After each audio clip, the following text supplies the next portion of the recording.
जिंदगी ऐसे जियो जो खुद को पसंद आए, क्योंकि दुनिया वालों की पसंद तो हर पल बदलती रहती है।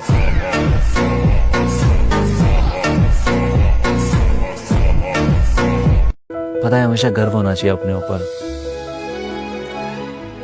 क्योंकि सिर्फ आप ही हो जो जानते हो कि किस दर्द से गुजरे हो जिंदगी में। सक्सेस तो सब लोग देख लेते हैं बाहर से कि आपने क्या अचीव किया, बट उसके पीछे का स्ट्रगल ये कोई नहीं जानता, और ये सिर्फ आप जानते हो।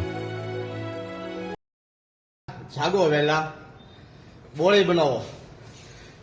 આવનારા સમયમાં જ્યારે તમારા 40, 45, 50 વર્ષ થશે ને, ત્યારે કોઈ સાથ નહીં આપે, તમને તમારું બોડી જ સાથ આપશે। ને જ્યારે તમને ડોક્ટર કહેશે કે ચાલવા જાઓ, જોગિંગ કરવા જાઓ, ત્યાં સુધી બધું પૂરું થઈ ગયું હશે। બરાબર, આવો યાર।